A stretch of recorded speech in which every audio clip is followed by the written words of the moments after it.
Hi, I'm Chef Meg Galvin, and today I'm going to show you a twist on the classic apple pie, but we're going to take out all the fat, but leave in all the goodness, and we're going to start with the crust. We're not going to use that traditional butter, fat-laden crust. We're going to use what's called phyllo dough. Some of you might call it phyllo. I actually pronounce it phyllo, so it can go either way. We're going to unroll it and start with some little muffin pans, and then you want to just hit those with some pan spray. Preheat an oven to 375 degrees, and then this is a little tip. Use a pizza cutter, and then just come in and cut the dough. The dough is like paper, so when you're not using the dough, make sure that you put a wet towel over it because it will dry out that quickly. So make sure you keep it kind of covered up with a wet towel. So we're going to go in with a couple layers, just real quickly. Now, if you don't have time to do this, it's a little bit more expensive, but you can pick up already made tart shells, but it's not that time consuming to do this. So I'm taking 2 or 3 layers at a time, and then you're just going to hit those layers with some spray, and then finish with about 2 more layers. Now we're going to use Granny Smith apples because we need that firmness and we need that tartness in the dish. So there we go. And then you just want to hit them one last time with some spray. So I've already made a couple. So just remember with the dough, one package goes a long way, and you can refreeze it. That's what's great about it. But just keep it kind of covered up in some wet towel. So we're just going to take 2 Granny Smith apples, peel them. If you like that texture of the skin, you can leave it on, but I prefer to keep that texture kind of soft with this dish. And then you're just going to take the apples, and I recommend using a small pan.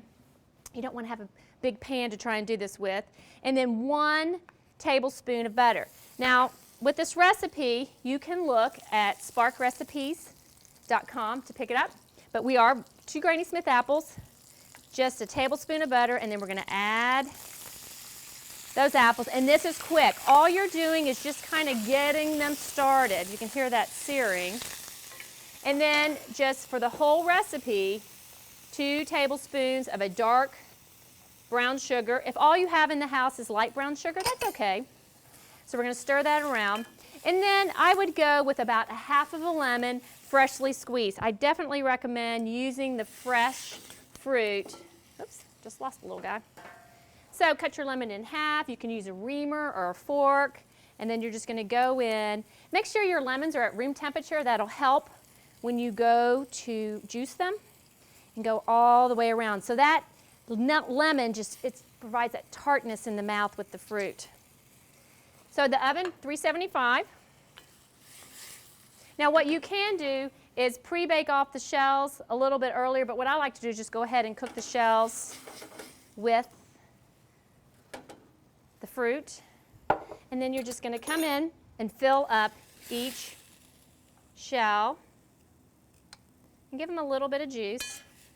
And then they're in the oven. This is quick. I mean, this is a great after-school snack because it's so fast. You can even have them made up, ready to go.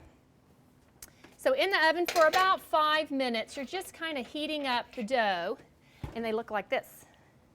They look great. Now, you can top them with a couple different things.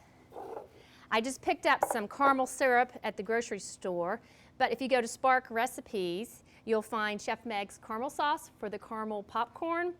That's great, and it's actually easy to make too. So I'm just taking them out. The sugar's caramelizing a little bit in there.